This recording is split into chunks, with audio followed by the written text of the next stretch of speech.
بسم اللہ الرحمن الرحیم۔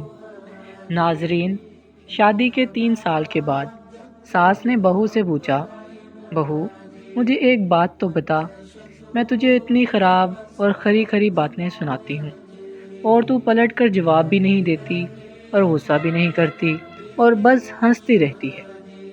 بہو کو تو جیسے کہانی سنانے کو مل گئی، کہنے لگی، اماں جی آپ کو ایک بات سناتی ہوں۔ میں جب چھوٹی تھی تو مجھے ہمیشہ ایسا لگتا تھا کہ میری ماں میری سگی ماں نہیں، کیونکہ وہ مجھ سے گھر کے سارے کام کرواتی تھی اور کوئی کام غلط ہو جاتا تو مجھے ڈانٹ بھی پڑتی اور کبھی کبھی مار بھی دیتی تھی، لیکن ماں تھی وہ میری، مجھے ان سے ڈر بھی لگتا تھا اور میں نے ان سے کبھی غصہ نہیں کیا۔ یہاں تک کہ میں کالج سے تھکی ہوئی واپس آتی تو آتے ہی کچھ دیر آرام کے بعد مجھے کام کرنے ہوتے تھے۔ پھر جب میری بھابیاں آئیں تب تو جیسے میرے کام زیادہ ہی بڑھ گئے۔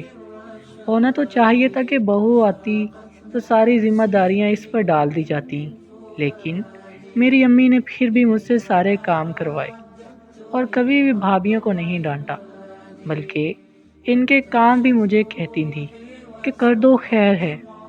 پھر کیا ہوتا ہے، ان کا یہ جملہ ہمیشہ مجھے یاد رہتا ہے۔